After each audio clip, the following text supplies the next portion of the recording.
So, good morning, everyone. Lovely to see you online today. My name is Katie. I'm from Boomerang Labs. I'm going to give a little bit of an overview of our work before we get into the webinar, where I pass over to our CEO, Piers Grove, to moderate the conversation. So, as we always do at the start of these webinars, we love to give a bit of an overview of who we are and what we do, and basically why we're running this event in the first place. So, just ask if anyone is off mute, if you could please mute yourself now, that would be great, just to make sure that no one misses out on hearing the presentations. So as mentioned, we're here today to talk about designing the future. Piers Grove, our CEO, will be moderating a conversation with Layla from Disrupt Design and Jess from the City of Sydney. I will not take up any of the time today talking about this topic. We'll get straight into it. To get started, though, we'd like to firstly acknowledge the traditional custodians on the various lands on which we all work and live today. We invite you to acknowledge where you're joining in today from in the chat. For me, that's the Wanneroo people. I'm on the lands of the Wanneroo people in the Hunter region. We extend our respects to elders past, present, and emerging. So Boomerang Labs is Australia's leading circular economy startup and innovation accelerator. We're supporting the circular transition by growing the ideas and talents of entrepreneurs and small businesses, those people that are embedding circular economy into the core of their operations and their missions, and helping them to commercialize and scale. In terms of our startup support, we provide support from early days where it's just an idea, trying to turn it into something more concrete, through to late stage startups who are looking to scale nationally and internationally.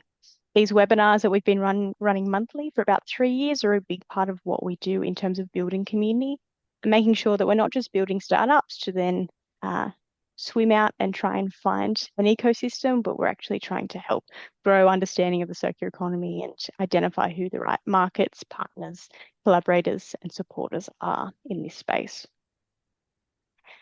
A little spruik, as I mentioned, we do these webinars on a monthly basis, a different topic each time, and next month we'll be joining a little bit later in the day, 8 p.m. In fact, on the 26th of May, we'll be talking about Europe's circular transition, what Australia can learn from real-world implementation barriers, which is a really nice flow-on conversation from what will be discussed today.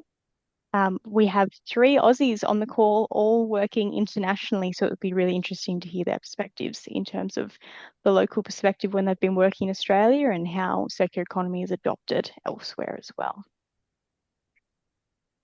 Back on home soil, we've got a Sydney workshop coming up next week that I wanted to promote. I'll put the links into the chat as well here. Boomerang Labs is collaborating with Zero Waste Marketing to deliver a Sydney workshop on turning your relationships into growth engines. This will be a 3-hour workshop at our office in Haymarket. Registrations are still open. We have ticketing available from $49 for small businesses and startups. So please check that out if it seems like the right fit for where you're at with your innovation. We're also delivering it a few weeks later online for as little as $29 per person. So I'll put those links in the chat once I hand over to Piers, and we will hopefully see some of you in that different workshop as well. I will stop sharing screen. I'm very happy to pass over to Piers, our CEO. I'll give him a little bit of an opening, as I know he'll do the same for our speakers. Piers Grove is the CEO, entrepreneur. He's a CEO, entrepreneur, investor, and ecosystem builder working at the intersection of climate, circular economy, and social impact. He's the CEO of Boomerang Labs, and where he focuses on supporting practical solutions to reach businesses and communities and accelerate the transition to a more sustainable, resource-efficient economy. Piers has spent more than 2 decades building and backing organisations that support purpose-driven entrepreneurship. He's also the co-founder and chair of Energy Lab, one of Australia's most successful climate tech accelerators. Without further ado, Piers, I'll pass over to you. Thanks, Katie. And it's great to have a really strong turnout here today, because I think we've got 2 really interesting speakers here and 2 real leaders in sustainability and specifically in advocating and educating around circular economy. So what I would love to do today is really zoom out from a lot of our other conversations, which are looking at particular challenges and industry sectors, and today just really look at the role of leadership in system change, like the sort of thing we are dealing with, circularity.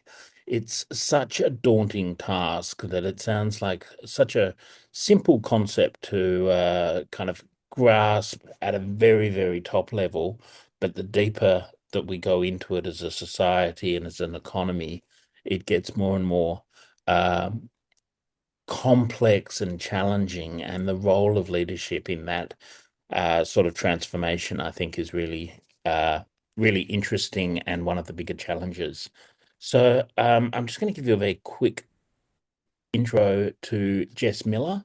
Um, Jess is currently the Deputy Lord Mayor of Sydney, and she got onto the council in 2016 and jumped straight onto the city's Environment and Climate Change Committee. Before getting deep into town hall, she worked at Republic of Everyone and Finding Infinity, as well as helping set up a whole bunch of really interesting programs like the Garage Sale Trail, Grow It Local, and also the Green Up meetings that really helped get some of this stuff going in the early days. Recently, she worked on A New Normal Sydney, which was about translating ambitious climate and circular economy policies into something practical where you could actually lay your hands on an idea and see how it translated into the real world. She's a huge advocate for climate smart urban development, resilience, financing models, with a view of balancing ecology and climate and community. Layla is the founder of Disrupt Design. And she's got a PhD from RMIT and really brings a lot of expertise in sustainability science and life cycle thinking. She's been very busy and founded Disrupt Design, the unschool of disruptive design, which has now got over 20,000 students across 40 different countries, and Circular Futures, which is a strategic advisory to help companies and organizations to make the shift to circular economy. Uh, Probably most noted for developing the disruptive design methodology, a practical framework used in workshops and programs around the world. And to blow her horn, in 2016, she was named a UN Champion of the Earth, and has served as a circular designer for Circular Australia. So thank you both very much for making the time to jump on this Zoom and share your insights. I might get straight into it with a question to both of you, which was, what was the moment or the realization that convinced you that circular economy was a leadership challenge as much, if not more than, a technical one? Does Really either want. of you want to jump on that? I'm happy to start. Thanks, Piers and everybody. Hello, and I'm coming from Rwandri land. Okay, so I think anything that is progressive, that disrupts the status quo, requires early adopters who are willing to push the boundaries in different ways. So there's a need for innovation. There's a need for completely out of the box thinking. And of course, there's also a need for things being really practical. Like people need to be able to put things in play, get them into policy, get approval for new different types of products or different types of relationships. So for me personally, I think that the circular economy has been born out of, long-standing realization that human activities have extremely negative impacts on the natural world, which in reality then affect us because we're all biological beings who rely on biological systems to sustain ourselves and our species. So I do think that the need for leadership's really been about pioneers willing to create alternative models, both in the business world, in the physical product world, supply chains, and of course at the policy level as well, which is why someone like Jess is so great to hear from. So I'll hand over to her. Thanks, Layla. I think the leadership challenge that we face is that when we kind of come into decision-making roles, we also inherit the structure within which it operates. And there's a fundamental incompatibility between circularity and systems that are codependent and organic and messy, and decision making and government systems for which are kind of by nature designed to be hierarchical, uh, linear, compartmentalized, and for that reason, and there are a range of reasons that we could talk about, but I think from a leadership point of view, the real challenge comes in trying to resolve that tension between something that is circular and something that is linear. And so when we we kind of arrive at those tensions, it's really about understanding the nature of the problem and then who and how do we navigate these two fundamentally different systems. So you might think that the problem is really simple and the solution's even simpler. But then when you translate that into a leadership decision, what you quickly find out is that it's not that minister's problem, it's not that council's problem. There are layers of bureaucracy, and you feel like you just kind of get shoved around to a multitude of people. So I think that the realization that understanding structure and being able to navigate how the political and decision making operational environment works is really critical. Yeah, I think it is. There's this almost um, rubber band thing that you can kind of pull it out, but if you let go and the leadership goes away, everything swings back to the sort of totally normal system of linear. Mm, Really hard when there are all these bits um, that all need to move. And to yeah. that, can I jump back to you, Layla, and just ask, if this is fundamentally a systems challenge, therefore no single organization or minister or business can actually solve it alone. What does genuine coordination and leadership between those governments, businesses, design, community, how does that work, and where do you often see it breaking down or succeeding? Well, I think in any complex system, you don't only have the different agents operating, but you have different agendas that are at play, right? So, um, we are often confronted with incentives that are perversifying the common good, especially in political systems and in corporate entities. I don't know if those of you who are listening work for large companies. I've had the displeasure of working with like over 150 different companies, and I see pretty similar behaviors Mm, within these organizations, which is an element of inefficiency for change because people who are there benefit from maintaining what got them into their position of leadership. And I think I haven't worked in government like Jess, but I've worked with government. And I do think that whether people are intentionally following that pro forma pathway or not, it happens, right? So those factors often result in that maintaining of the status quo. I certainly feel in Australia, in our ecosystem as well, people are very concerned about, tall poppy, head above the pulpit, Mm. etc. That's a cultural phenomenon that limits innovation in the workplace and personal risks. So Yeah. those factors often create an inertia and sometimes can even mean that people are actively working against change that would be beneficial to the company, to the city, to the community. And that is because they're trying to maintain and protect their little bit of power or turf or whatever else. So that's kind of like the social side of things. But then from a technical side of things, there are actual parameters that limit change and transformation. Australia being an island continent that imports a lot of its goods, that doesn't produce a lot of things here, that is a small player in the global economic market, means that there isn't a lot of scope for innovation, certainly from the external, a market player who's importing goods into Australia will be less likely to respond to market demands in Australia unless they've got really big reliance on this economy versus, the US or the European Union or India or wherever, where there's massive markets. So there's a much bigger incentive.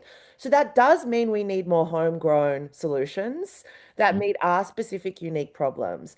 And that, we have to be willing to have leadership. So I do think that this is a big issue we need to rattle out in our community, which is how do we overcome that natural inertia and aversion to risk, and step up to the leadership role within our companies, within government, and so forth, so that we do actually see some sort of shifts of the needle and dial happening. I think that's really interesting if I can stick with that for a second, because, bringing it down to the human component of this in existing organizations is really hard. Gary gets up, his job is to run a distribution center. He gets his KPIs are all set around performance, and it's, uh, all baked into how Gary's warehouse was set up on day one. Mm. Is there a case here that we actually need new organizations, or how do existing organizations navigate that their performance, everything that they're built on, goes against these sort of systemic changes about everything? Can we do it, or do we need to start afresh? I guess. Who are you asking, me or Jess? Oh, so I keep picking on. I'll get to Jess. You As asking Paul me? Yeah, Keating would look, say, I'll do it I think slowly. I think realistically, it really depends on the circumstances, right? There's no homogenous system Yeah. ever. And every system is a product of the agents, actors, and elements within it, and so it's always changing. Australia has unique conditions that affect the culture and the spaces that we create for change and innovation. Gary, your example, Gary also has a mortgage. He may or may not have a family to support. He's probably got his own personal issues. So his job, if Gary's been in the same job for a long time, is probably, to be honest, the least of his priorities. He's probably an autopilot, right? And so I've met with so many people here in different positions of leadership who could take what I call the colored sprinkles option on their ice cream, their vanilla ice cream, but they choose to just have the plain vanilla ice cream a lot of the time because it's easier. They don't have to create any disruption to their workflow. And it ultimately results in very, very kind of, yeah, vanilla solutions. And, we don't get that agitation that creates innovation and that gives people the excitement to actually take on the challenge. So it does require us to be willing to have more risk appetite or more excitement appetite for whatever that is. And yeah, I think it's not about, building entirely new systems only, although in some spaces that's needed. It's also about working within the conditions of an existing system to find the Mm. leverage points that are going to really affect change. And do you think those leverage points really are going to be regulations and laws that force this, or do you think it can be done Yes, through? questions. Yeah, yeah, yeah, cool. Or do you think this can be done through social norms and innovation and those things? Is it carrot or stick? Jess. Stick. Jess I is mean, like, I'm in the business of sticks. sticks. You can call me the branch manager. Uh, no, like I mean, I sort of uh, the reason I say regulation is because it's because it's born partly out of frustration. So the city has run an innovation agenda for, probably close to 15 years in line with our strategic goals, and it has yielded some really fantastic outcomes. So we've got an innovation grants program that many people have been the recipients of. However, there aren't many examples yet of some of those projects, experiments, trials, innovations actually scaling to Mm. the point that they're achieving significant impact or are fundamentally shifting the system. And I think the reason, and I'll talk about one exception, which I think illustrates what has to happen, but the reason for that is because, as Layla pointed out, the system within which we operate is a legal one. Local government is a creature of the state. We do not have constitutional recognition. That means that we can be sacked at any time. So we live under this kind of perpetual spectre of having to fulfill our primary obligations under the Act, which is rubbish roads and rates.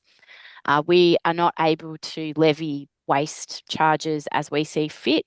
We are told how to do that by the government. And I think it's those sort of those rate structures alongside planning structures that actually act as a brake on innovation, because we have a set of obligations that we must adhere to. And currently, the situation is that it is still cheaper to dump your landfill than it is to recycle it, upcycle it, or innovate or identify innovative ways of changing that.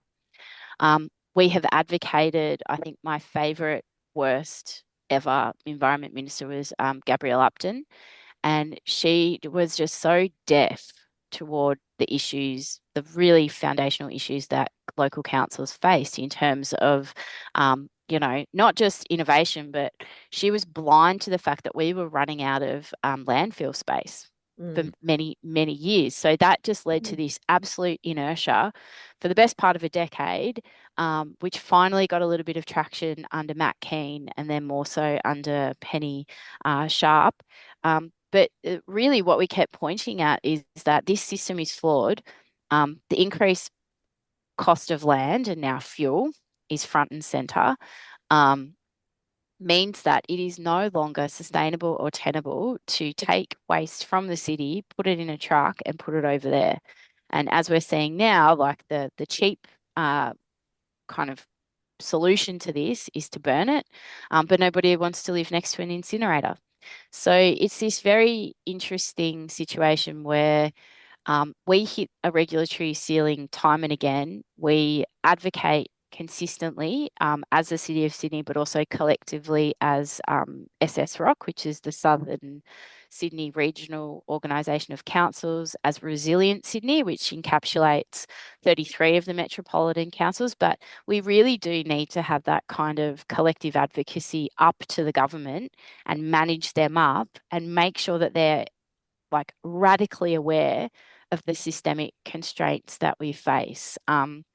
And I think one of that's the kind of sad story, but then I guess the argument for regulation is looking at FOGO and the recent sort of developments that this government has instituted, that has really said that all councils must provide organic waste services by, I can't remember the date. We were already doing that. And I guess the innovation exploration that we had done is like, well, what is the most cost effective, scalable way that we can manage our food waste? And this came to council last year or the year before and made it into our 2026 to 2035 waste and circularity strategy. And that was using black soldier fly larvae to deal with our organic waste in situ. So that program, without that sort of legislative requirement, there probably wouldn't have been as much of an impetus to scale that outcome. Scaling it comes with a range of challenges as well, because in its pilot stage where people were self-identifying to receive their kitchen caddies and separate their organic waste, the fill was sitting above 90% pretty consistently, which meant that the system worked. Once that becomes a mandatory thing and everybody has to do it, we know that the cross contamination through that stream is going to happen. Like, it's going to be pretty challenging. So yeah, you're right. There is certainly a cultural element to it. Waste is by far and above our biggest challenge. I think the most emails that I get at the moment are about e-bikes and waste. Yep. And a constant litany of complaints as to why council isn't picking things up, which drives me slightly batty, because I feel like we didn't make the mess. Yet we shoulder the burden and responsibility for keeping the streets clean. And so part of me is like, well, maybe you could pick up some of the waste, but it's really difficult to respond and say, well, how about we identify and address the systemic challenges that is causing the waste in the first place? But yeah, that's just a broad brushstroke of Yeah. why regulation alongside incentives is really the clearest pathway through. Well, I feel like that's really interesting because FOGO was a nerd term until a year or two ago, and now it's starting to enter the mainstream because Yeah, people are wondering what this bin is that's turning up in their lives. And then I guess before that we had plastic bags in supermarkets, and yeah. the law came down, and now there's just not plastic bags blowing across George Street the way there were 10 years ago. Um, Where's the next really sort of where does the next stick from your branch need to come down? Is it around landfill? Do you know, is it that simple? We keep raising the price, and yet it still Mm. keeps proving to be cheaper as you identify. Um, I think I think the food waste, because of the methane component of food waste, I think that kind of remains one of the biggest bang for buck sort of issues to figure out. And because when it works well with the black soldiers larvae system, you're also generating a valuable component as a result of that system. So the money side of things checks out. I think Because you're plastics, producing, sorry, can you just explain you're producing a biosolid that can be used as a fertilizer a alternative? fertilizer, yeah, Yeah, and yeah. in the So cost with the cost of fertilizer right now, that is actually a it's more really valuable. important. Yeah. Yeah. So that's a real, like, like people, I think it's really easy to get lost in the terminology around circular, blah, blah, blah, blah, blah. But I sort of just try and explain it as like, where's the triple point score? If I can back a project, back a campaign, or make a request to decision makers above me that delivers them a triple point score, I feel like that is a more worthy campaign solution to back.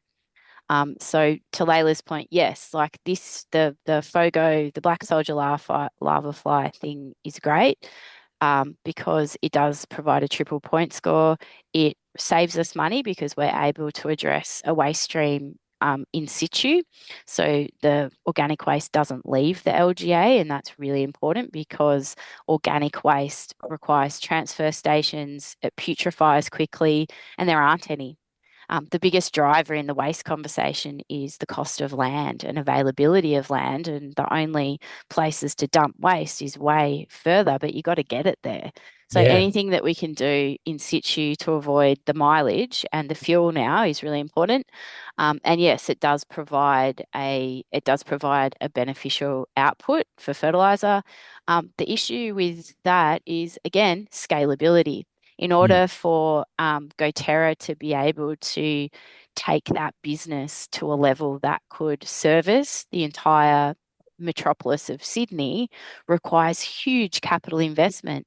And people and they're struggling to get that. So I think that's where a regulatory lever is required to fast track that diversion of capital from the way we've always done things Mm. into the way we must do things. And so I think that's why, statutory levers in planning systems, regulatory levers that transfer capital, and also like a nice story. Yeah. Like, how do you Mm. explain it? Yeah, it's a triple point score. You get rid of your waste, you make some fertilizer, you support a local business, and you get big trucks off the road. Like it's an easy Yeah. sell. Yeah. Layla, can I ask you, because you've done so much work inside large organizations, if you were to figure out um, what differentiates between an organization you work with, that you come up with a strategy, who then execute it, and you can look back in 5 years and go, oh, wow, that's all happened, and Gary's warehouse now operates a bit differently, versus the ones who write a really nice report, stick it on the shelf, and life continues as normal. What are the success? Well, first Um, of all, I try not to work with the latter. That tends to be usually if someone's hiring me, they're willing to do something quite Yeah, okay. Yeah. progressive because that's kind of my whole thing, right? Is to Yeah. push the boundaries. But to say that like it's not linear, it's not clear because you might have wins with certain people in an organization and then unfortunately they leave because they realize their organization is fucked. So you've It's a given them the technical word skills for our audience. Yep. and they've gone and they've taken that to a more progressive organization and they've led that way. So I see that quite frequently. Then you've got the cohort of people who are not in positions of leadership presently and they're getting the knowledge and skills and they're frustrated because the organization, again, is not willing to take action. But they might then get into a position of leadership, stick it out, and they're able to then implement it. So it's never linear, right? And to be honest, most of the time, if like I work with design and engineering teams a lot around how to transition to the circular economy because that's actually where the decisions need to be made. Supply chains, material flows, product development, reverse logistics, right? You also do need your management and decision makers, but ultimately, it is really the technical side that is often the piece of the puzzle that's underestimated in delivering on circularity. So again, that is a whole other kettle of fish, as we say, because design and innovation is a non-linear process as well. So I would say to answer your question, a lot of the time success comes through lots of attempts at doing this before you lock into a solution that's going to work. And a lot of people give up before they get to the great idea.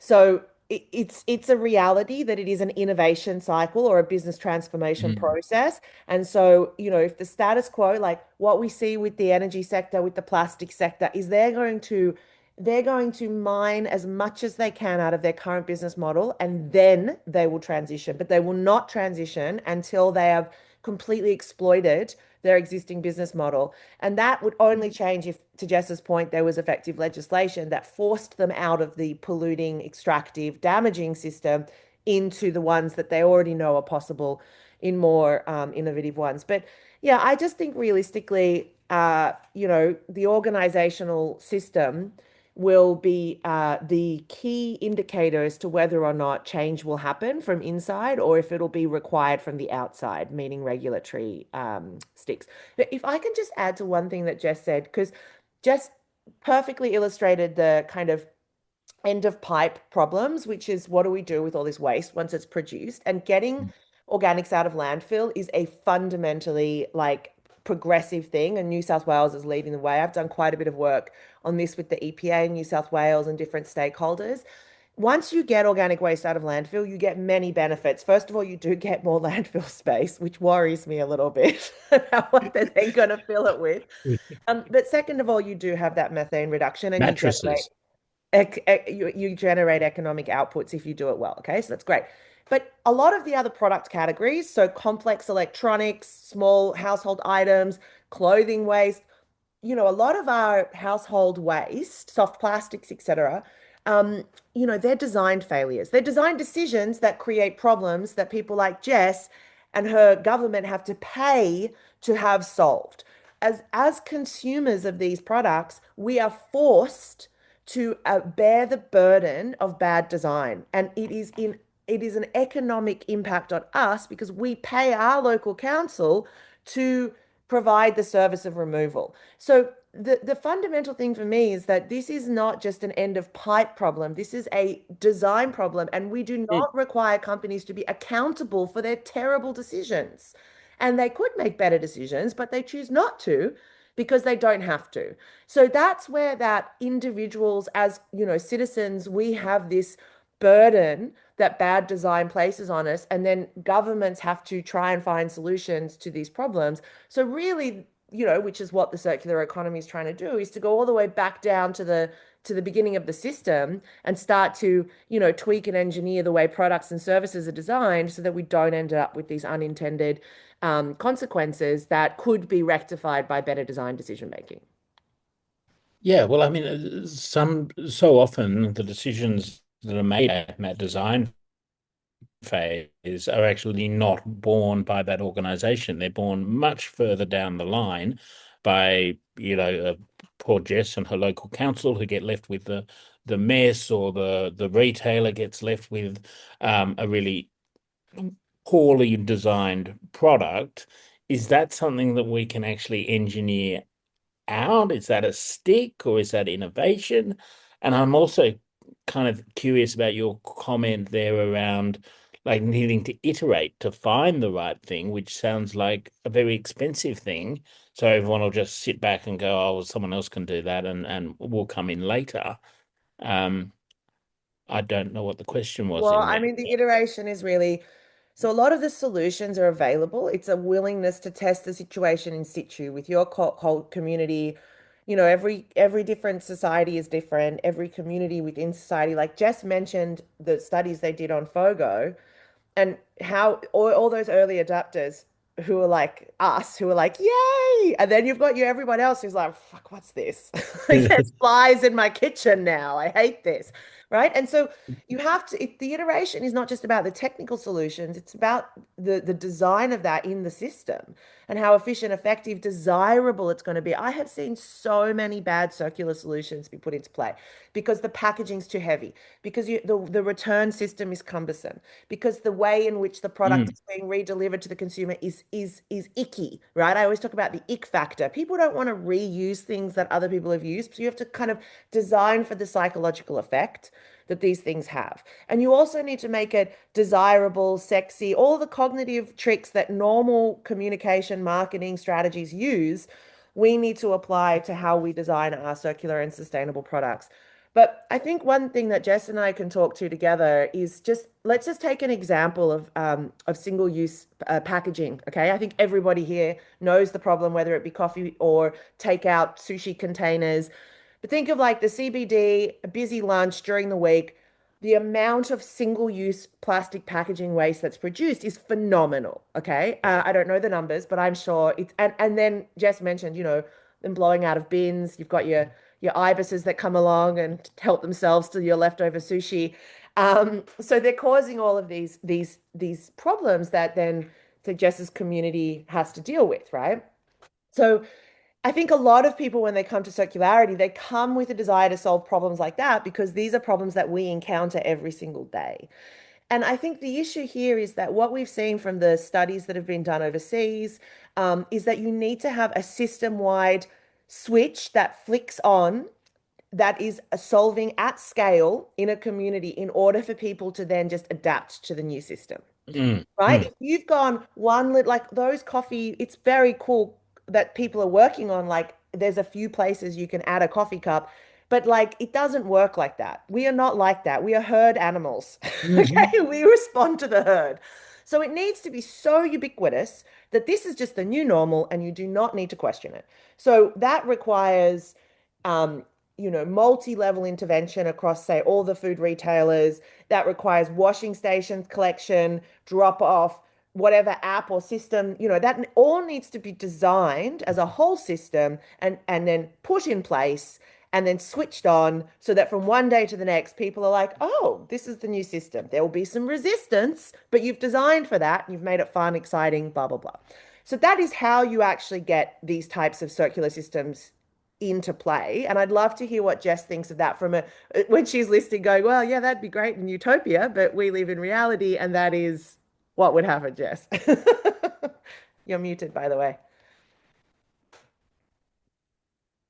What would happen? I mean, the coffee cups is like, it's a great example because there have been, I can't tell you how many people have uh, come across my desk or had grants or whatever and just not made it work.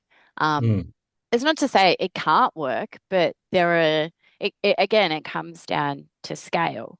And I guess if the enemy of sustainability and circularity is always convenience. So if it remains, to Layla's point, more convenient to be able to do the thing that is unsustainable and there's no cultural or shame associated with that, then people will continue to do whatever they're doing. Where it is working is where I think the corporates and the asset managers and the building managers have adopted a program, and that I think has had varying degrees of success, but it's a collaboration in the sense that It has to be planned for from the beginning. It's really tricky to retrofit systems that are already in place. Um, Corporate and businesses come under a separate waste contract. So councils don't collect commercial waste. So that's a different type of system. So yeah, I think it's when, we like we always, and somebody wrote in the comments, like, can't council just like not allow businesses to operate that create a lot of waste? And the short answer is no, we can't. We can designate places within our limited controls, which are limited but powerful. We can determine which businesses operate in which parts of the city. We can ensure that the plans that they have address waste um, within the regulatory framework, but we can't kind of say, oh, actually, we don't like you, so you can't be here. I wish we could. We can't. We can make it more difficult for them to prove that they can manage their waste. But I mean, you go for a walk along George Street, off the back of a big Saturday night or Mardi Gras weekend. There's stuff everywhere. Like I wish I knew how to stop that. But the combination of a bit of booze, bit of fast food, like there's just like you can see the evidence of late night picnics everywhere. The bins are full. So yeah, if you've got a Yeah. solution for that, that is scalable, that we can Well, actually do, come at me. But I think I often, what often happens is that there's brilliant ideas that are coming from a kind of technical or design solution that don't really have much awareness of the regulatory or political environment within which they have to exist. So, my advice to you is alongside the creative and technical thinking, be very clear on what the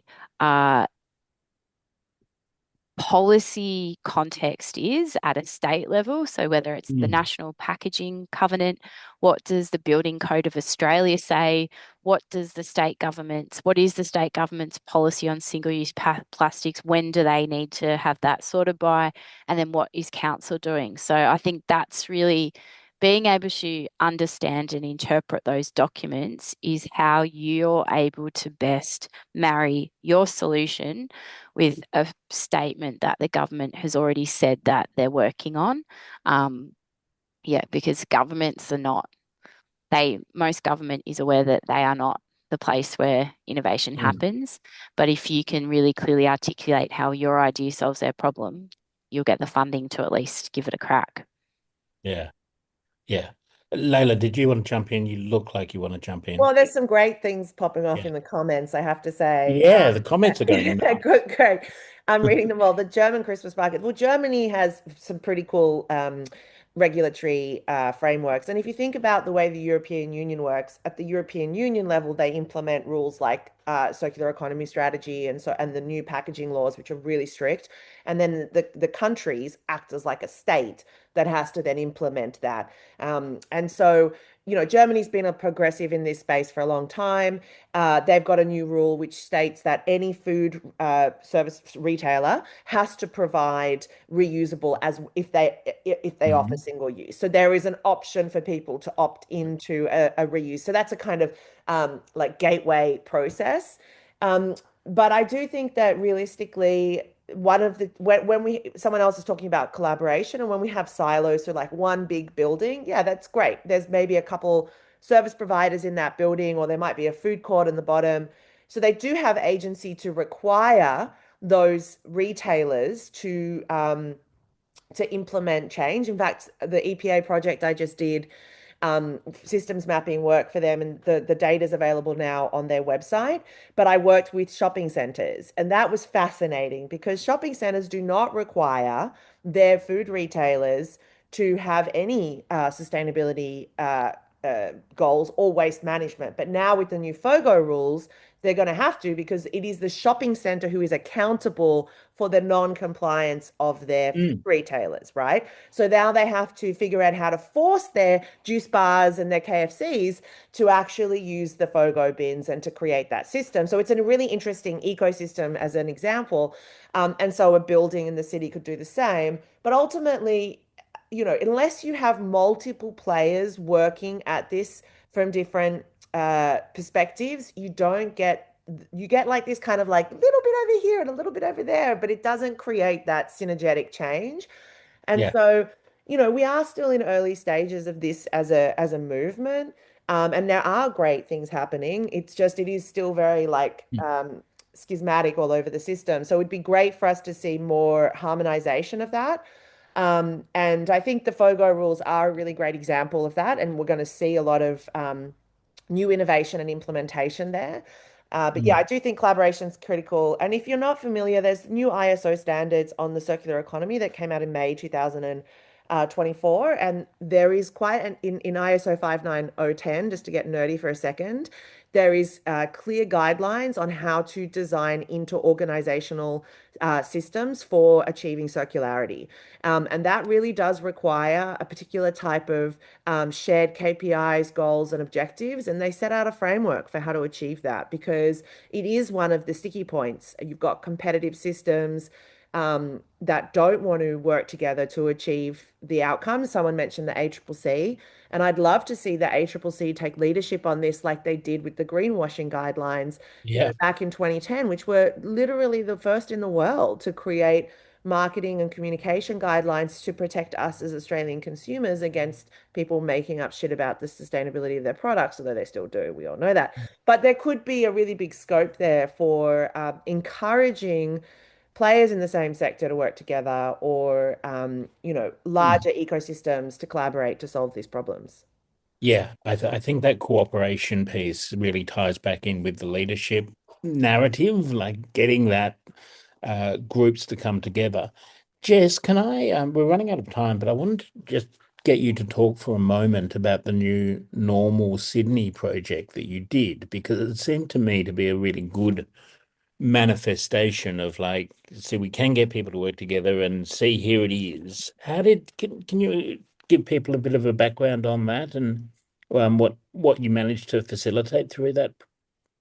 Yeah, sure. So I basically was looking around for a model that um, led with economics and culture as a kind of catalyst for change. And I looked around, and it had been done best in Melbourne by Finding Infinity, who did A New Normal Melbourne. And what I really liked about that approach is that the central provocation from the beginning of the project was um, what are the economics of transforming a city from being a consumer to a producer in 10 years based on projects that already exist and are proven? So there was about nothing new. It was really just about looking at um,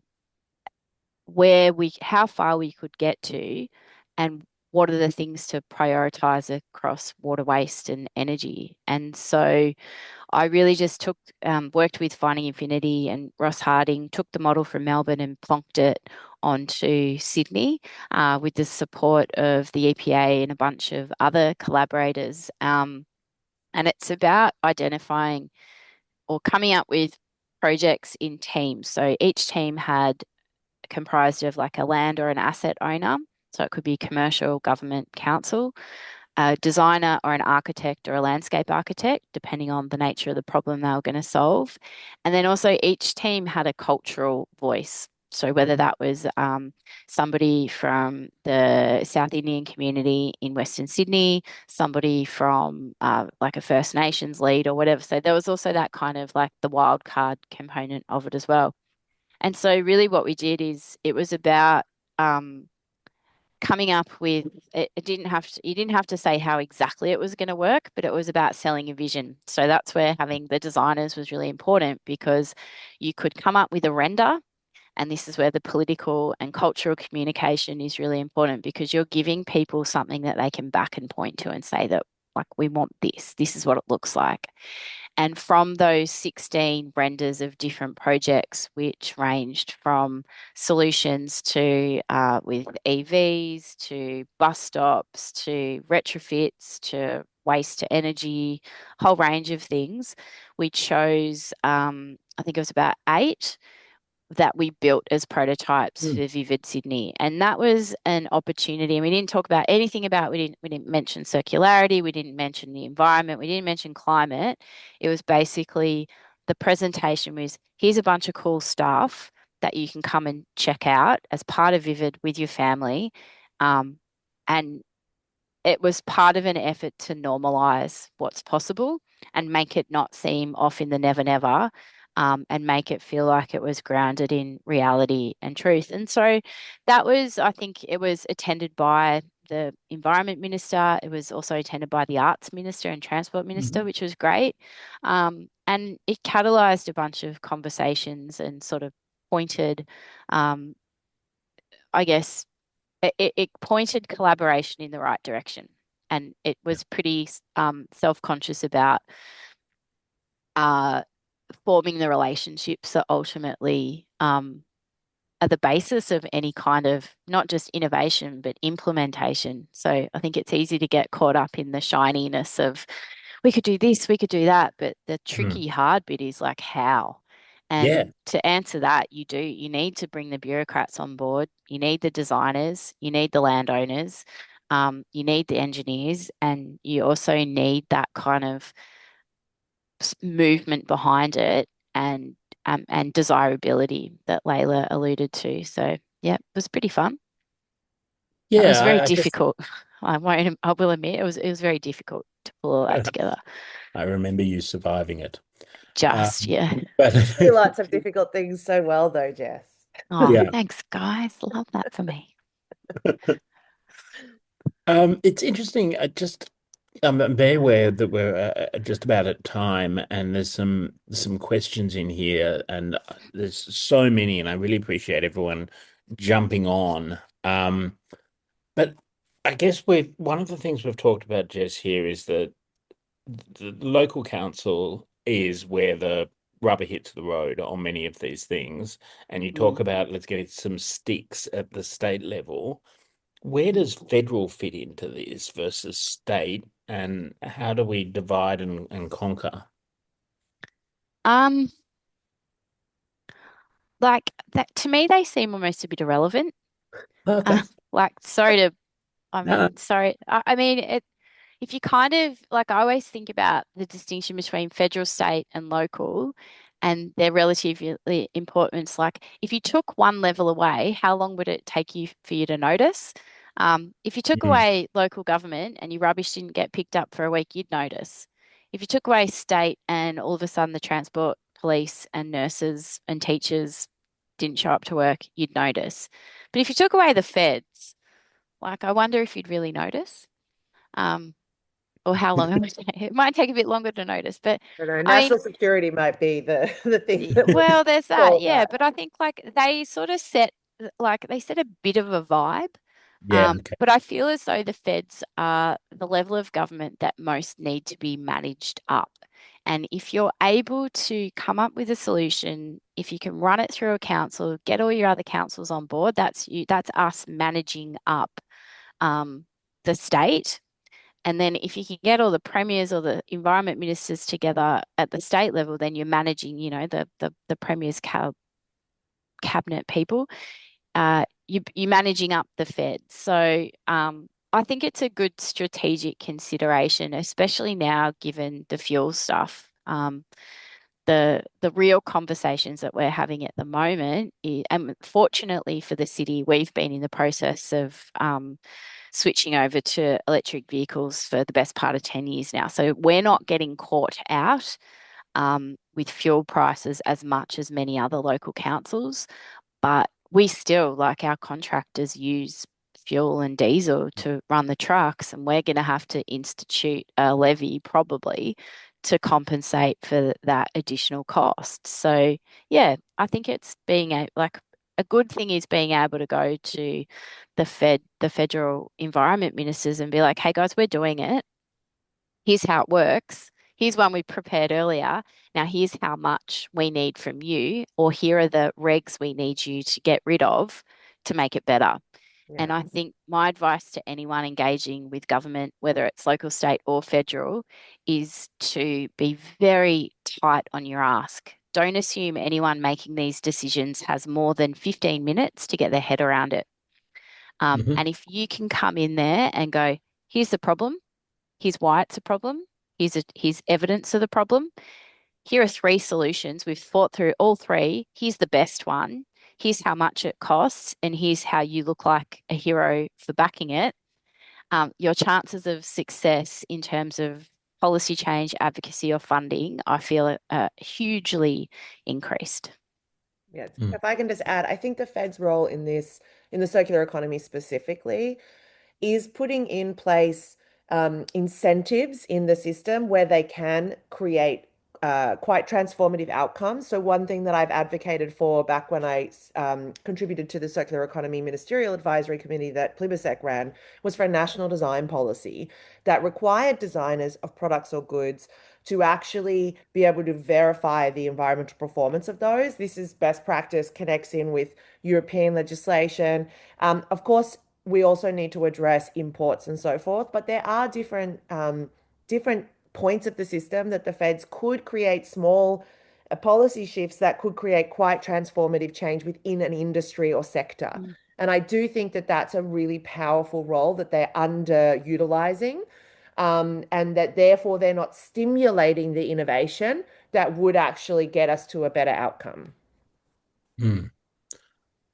Look, I think we could keep going around this for another hour, but we are at time. So, look, thank you both so much for your time. I think the expertise and the depth of thinking in this is a pleasure to be able to share with our audience.